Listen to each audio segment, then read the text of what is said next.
రీసెంట్‌గా మీ మధ్య బాగా నడుస్తున్న రూమర్ ఏంటంటే, 'యాత్ర టు' సినిమా మీద మీరు బాగా అసంతృప్తి వ్యక్తం చేస్తున్నారు అనేది ఒకటి బాగా నడుస్తుందన్నమాట. సో, మీరసలు ఎందుకు 'యాత్ర టు' మీద పడ్డారు మళ్ళీ? ఇప్పుడు 'యాత్ర 2' మీద అసంతృప్తి కాదమ్మా. నేను 22 తారీఖున నేనే సెన్సార్ ఆఫీస్‌కి సెన్సార్ చైర్మన్ గారికి లెటర్ రాశాను బొంబాయి. ఏమని రాశానంటే, ఇప్పుడు is a political season. Is a political time అప్పుడు సినిమాలొస్తుంటాయి. సినిమాలు రావడంలో, సినిమాలు తీయడంలో మేము తప్పు చెప్పట్లే. సినిమాలు రావాలి, సినిమాలు రిలీజ్ చేసుకోండి.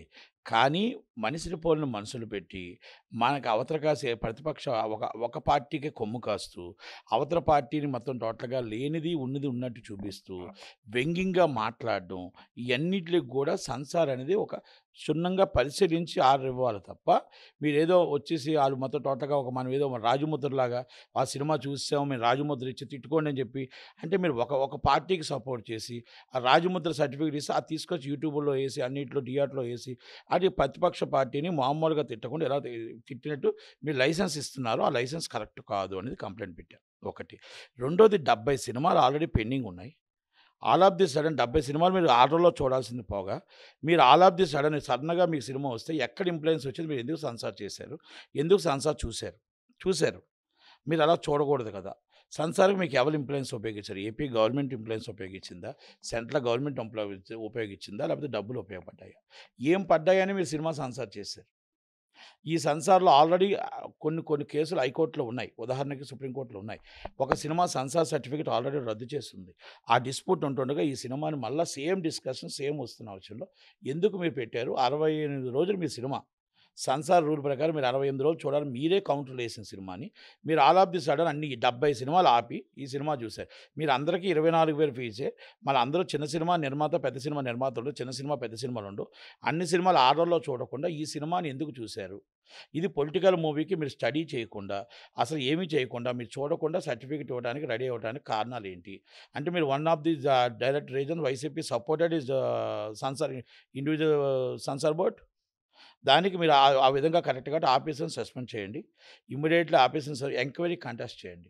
ఎందుకంటే 70 మంది సినిమాలు వదిలి ఆర్డర్ లేకుండా ఎందుకు సినిమా చూసారు? అసలు సినిమాని చూడకుండా ఆల్ ఆఫ్ ది సడెన్ అసలు ఏమీ లేకుండా కట్స్ చెప్పకుండా ఒక ముద్ర, ఒక సర్టిఫికేట్ ఇస్తూ ప్రతిపక్షాలను తిట్టిన విధంగా ఉంటే, ఆ తిట్టిని కూడా కటింగ్ కాకుండా కూడా సినిమా ఇవ్వడం అనేది సెన్సార్ రూల్స్‌కి వ్యతిరేకం. అవతల కాసున్న నిర్మాతలను ఇబ్బంది పెడుతూ వాళ్ళ కష్టాల్లో ఉన్న వాళ్ళని కూడా వదిలేసి ఈ సినిమా చూడడం అనేది పొలిటికల్‌గా కరెక్ట్ కాదు. ఇంతకుముందు ఆల్రెడీ ఇప్పుడు హైకోర్ట్‌లో ఒక కేసు నడుస్తున్నప్పుడు మళ్ళీ ఇంకొకటి కూడా అలా చేయకూడదనే ఉద్దేశమే నేను చెప్పడం జరిగింది. సెన్సార్ వారు అయినా కూడా నేను నిన్న అప్లికేషన్ పెట్టి ఆమెను సస్పెండ్ చేయమని చెప్పాం. ఆల్రెడీ ఎంక్వైరీ కంటెస్ట్ చేయమన్నాం. ఇవాళ కూడా లెటర్ పెడుతున్నాం. రేపు నేను న్యాయస్థానాన్ని ఆశ్రయిస్తాను సోమవారం నాడు. యాత్ర 2కి.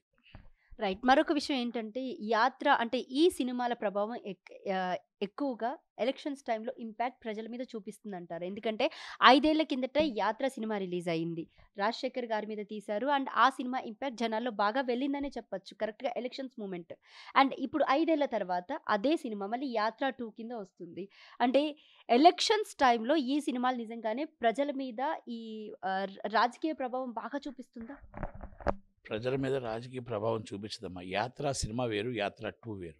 'యాత్ర 2' అనే సినిమా చంద్రబాబు నాయుడు గారిని తిట్టడం కోసమే సినిమా తీసిన సినిమా 'యాత్ర 2'. 'యాత్ర' సినిమా రాజశేఖర రెడ్డి గారు చనిపోయి ఎలా చనిపోయారు? ఎలా పాదయాత్ర చేశారు? దాంట్లో ఒక పద్ధతిగా సినిమా తీశారు. మేము దానికోసం మేము మాట్లాడట్లే. ఇప్పుడు కొన్ని కొన్ని సినిమాలున్నాయి.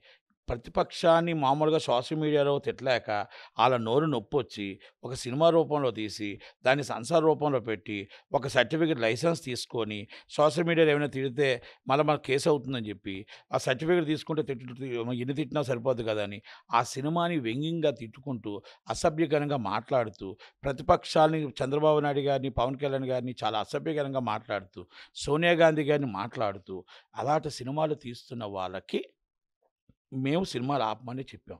మేము సినిమాలు తీయడంలో తప్పు 'యాత్ర'కి మేము వ్యతిరేకం కాదు. 'యాత్ర 2'కి మేము వ్యతిరేకం. ఎందుకంటే తిట్టటానికే తీసిన సినిమా 'యాత్ర 2'. అందుకని ఇక్కడ ఏమంటానంటే రేవంత్ రెడ్డి గారున్నారు.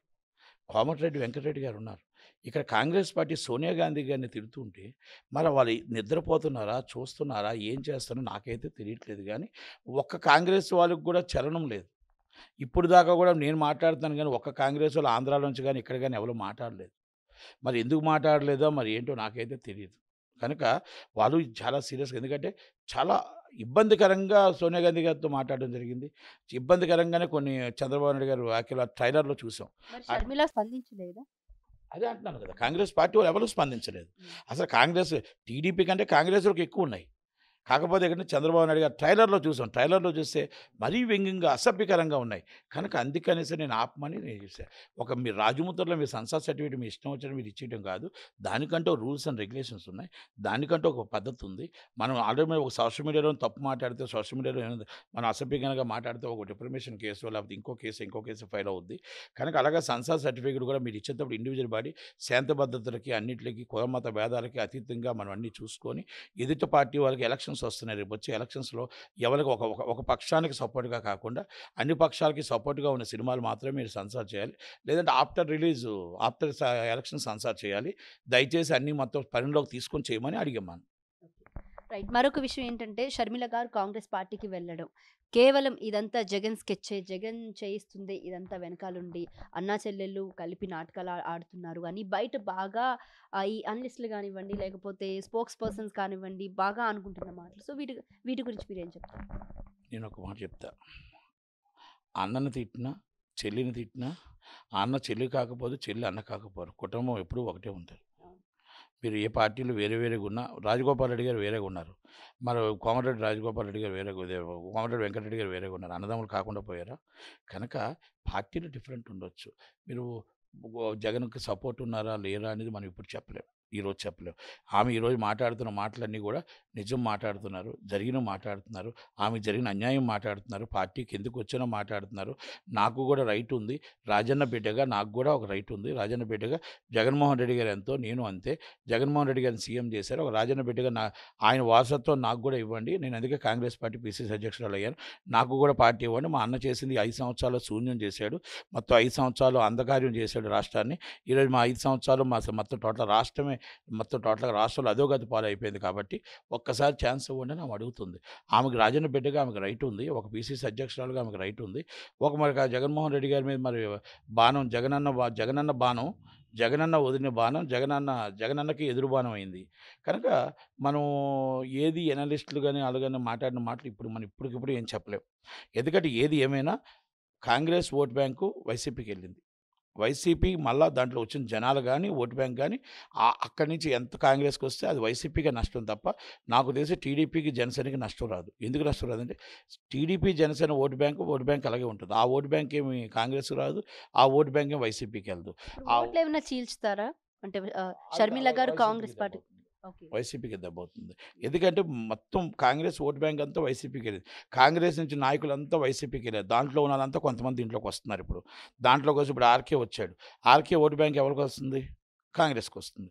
అలా కొంతమంది క్యాండిడేట్‌లు అందరూ కాంగ్రెస్‌కొచ్చినోళ్ళు అందరూ క్యాండిడేట్‌లు కూడా కాంగ్రెస్ పార్టీకొస్తుంది. కాంగ్రెస్ పార్టీ ఒకప్పుడు 5% ఉంటే ఇప్పుడు 16% అవకాశాలున్నాయి. ఛాన్సెస్ ఉన్నాయి. సీట్లు కొన్ని గెలటానికి కూడా ఛాన్సెస్ ఉన్నాయి. దగ్గరికి రావడానికి ఎంపీ సీట్ కూడా కొన్ని గెలటానికి ఛాన్సెస్ ఉన్నాయి. ఏది ఏమంటానికి ఆయన ఒక మాట అన్నాడు జగన్మోహన్ రెడ్డి గారు. మా బాబాయిని నించోబెట్టారు. నా మీద ఇప్పుడు నా చెల్లెల్ని నించోబెడుతున్నారు అనేసి. బాబాయిని నించోబెట్టారు. బాబాయ్ కాంగ్రెస్ పార్టీ నించోబెట్టింది. బాబాయ్ చచ్చిపోయాడుగా. చంపబడ్డాడుగా. ఈ ఆంధ్రప్రదేశ్‌లో మీ సొంత బాబాయ్ ఎవరు చంపారో తెలియని పరిస్థితుల్లో మీరున్నారు. జ్యుడిషియల్‌గా ఈరోజు మరి మీరు ఇప్పుడు ఈ జ్యుడిషియల్‌లో ఉంది కాబట్టి మనం మాట్లాడకూడదు. ఈరోజు సపోర్ట్ చేసి ఇదిగో పలానోళ్ళు చంపారని చెప్పలేని పరిస్థితిలో మీ గవర్నమెంట్ ఉంది. Not only government Jaganmohan Reddy గారు ఉన్నారు. ఎందుకంటే జగన్మోహన్ రెడ్డి గారు అక్కడ చెప్పగలిగితే 5 నిమిషాల్లో చెప్పొచ్చు. ఎవరు చెప్పారు ఏంటని అరెస్ట్ చేయొచ్చు. కనుక బాబాయినే చచ్చిపోతే బాబాయ్ కోసమే ఎవరు చంపారో తెలియని పరిస్థితిలో మీ గవర్నమెంట్ ఉంటప్పుడు సామాన్య ప్రజల పరిస్థితి ఏంటి? రేపు దొంగతనాల పరిస్థితి ఏంటి? రేపు మొత్తం టోటల్‌గా రాష్ట్ర పరిస్థితి ఏంటి? అంటే సొంత బాబాయిదే మీరు కనిపెట్టలేని పరిస్థితిలో మీ గవర్నమెంట్ ఉంది. హ్మ్. రైట్. మీరిప్పుడే చెప్పారు.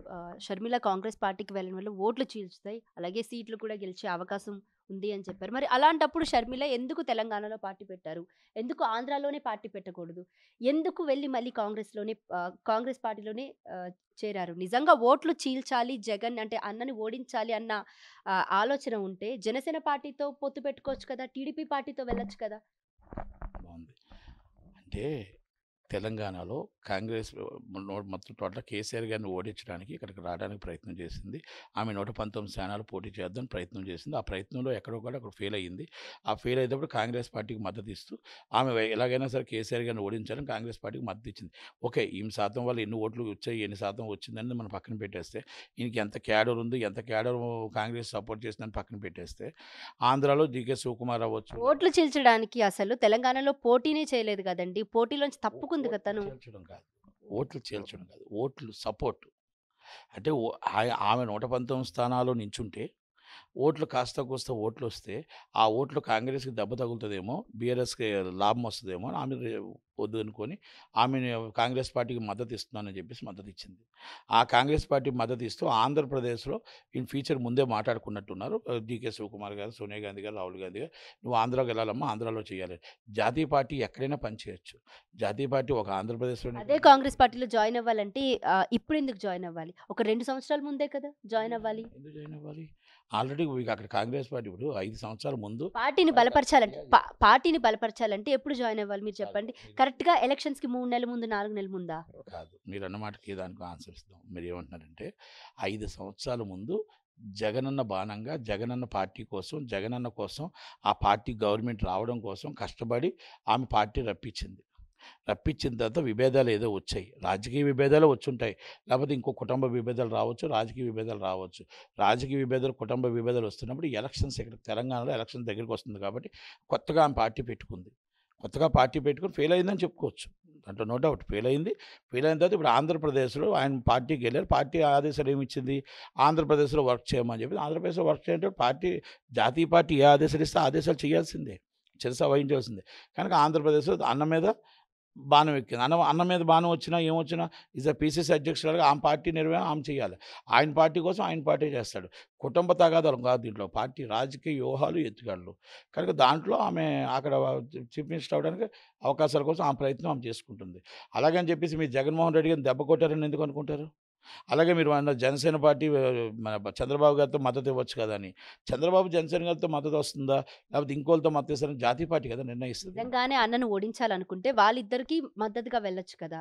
వాళ్ళిద్దరితో ఓట్లు చీల్చొచ్చు కదా! అందరూ ఓడించాలని కాదు కదా! పార్టీకి ఆమె సపోర్ట్ చేసి, నాకు రాజన్న బిడ్డగా ఆయనకి ఎంత హక్కు ఉందో నాకు అంత హక్కు ఉంది కాబట్టి, నేను ఇంకో పార్టీలో నించుంటున్నాను. నాకు ఇంకో పార్టీలో జాతీయ పార్టీలోకి వచ్చాను. జాతీయ పార్టీలో సోనియా గాంధీ గారిని, నేను రాహుల్ గాంధీ గారిని నమ్మాను. నేను ఆల్రెడీ డీకే శివకుమార్ గారిని నమ్మాను.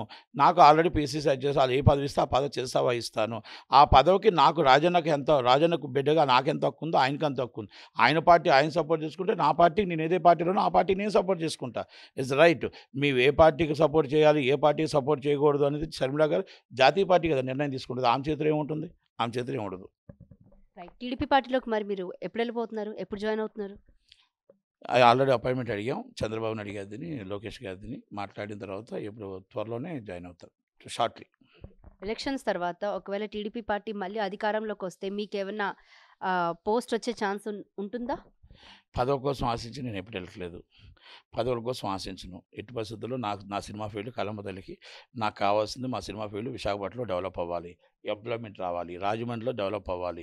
విజయవాడలో డెవలప్ అవ్వాలి. తిరుపతిలో డెవలప్ అవ్వాలి. మదనపల్లిలో డెవలప్ అవ్వాలి. శ్రీశైలం డెవలప్ అవ్వాలి. అండ్ ఎయిర్ సినిమా ఫీల్డ్ అని 30% ఇక్కడ ఉంటే 70% అక్కడ ఉండాలి. మొత్తం 2 రాష్ట్రాలు సినిమా ఫీల్డ్ ఇండస్ట్రీ బాగుండాలి. ఎంప్లాయ్మెంట్ పెరగాలి. మాకు అవన్నీ చేయడానికి మాకు లోకేష్ గారు మాట ఇచ్చారు. లోకేష్ గారు ఆ మాటకి ఆయన కట్టుబడి ఉంటాడు. అలాగే ఆయన ఏ పదవి ఇచ్చినా, ఏ పోస్ట్ ఇచ్చినా, ఏమి ఇచ్చినా శిరసా వహించి చేస్తాను. ఆయన నిర్ణయానికి కట్టుబడి ఉంటాను. చంద్రబాబు నాయుడు గారు, లోకేష్ గారి నిర్ణయానికి కట్టుబడి ఉంటా. ఈసారి చంద్రబాబు నాయుడు గారు, జనసేన పవన్ కళ్యాణ్ ఇద్దరు పొత్తులోని మళ్ళీ ఆంధ్రాలో పార్టీ అధికారంలోకి వస్తుందంటారా? కన్ఫర్మ్ వస్తుంది. 135 సీట్ల నుంచి 150 సీట్లు వస్తాయి. 23 సీట్ల నుంచి 15 సీట్ల నుంచి 23 సీట్లు పడిపోతుంది మీకు వైసీపీ. 50-60 సీట్లు డిపాజిట్లు గల్లంత అయిపోతాయి. ఆ పరిస్థితుల్లో ఈరోజు ఆంధ్రప్రదేశ్లో వైసీపీ పార్టీ ఉంది. ఎందుకంటే నేను సర్వేకి వెళ్ళొచ్చాను. శ్రీకాకుళం జిల్లా వెళ్ళొచ్చాను, విజయనగరం వెళ్ళొచ్చాను, వైజాగ్ వెళ్ళొచ్చాను. అన్ని ఏరియాలు కూడా వెళ్ళొచ్చాను. అన్ని ఏరియాలో 34 సీట్లు ఉత్తరాంధ్రలో, 34కి కూడా 29 సీట్లు జనసేన, టీడీపీ గెలుస్తాయి.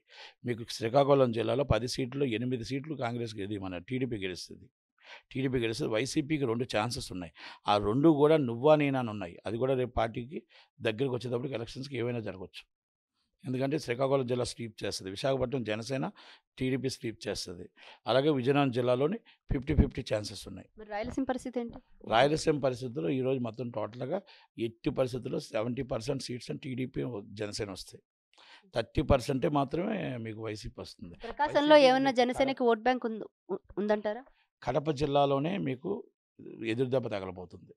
మీకు ప్రకాశం జిల్లాలో కూడా 50-50 ఛాన్సెస్ ఉన్నాయి. గుంటూరు జిల్లాలో ఔట్ అండ్ ఔట్ టీడీపీకి సపోర్ట్ ఉంది. కృష్ణా జిల్లాలో 60% టీడీపీకి ఉంది. 40% వైసీపీకి ఉంది. మన దాంట్లో ఒప్పుకోక తప్ప కొన్ని ఏరియాల్లో. East Godavari, west Godavari Janasena, TDP sleep చేస్తుంది. అనంతపురం జిల్లాలో మాకు 80% పీపుల్ టీడీపీకి సపోర్ట్ చేస్తున్నారు. అలాగే మీకు చిత్తూరు జిల్లాలో మొత్తం మీకు 70% టీడీపీ అండ్ జనసేన సపోర్ట్ చేస్తున్నారు. 30% పెద్దిరెడ్డి రామచంద్రరెడ్డి గారి హవా నడుస్తుంది. అలాగే కడప జిల్లాలో మాత్రం 50-50 ఛాన్సెస్ ఉన్నాయి.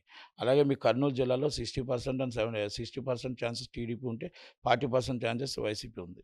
ఇది ప్రొడ్యూసర్ నట్టికుమార్ గారితోని స్పెషల్ చిట్ చాట్. మరొక ఇంటర్వ్యూతో మళ్ళీ కలుద్దాం.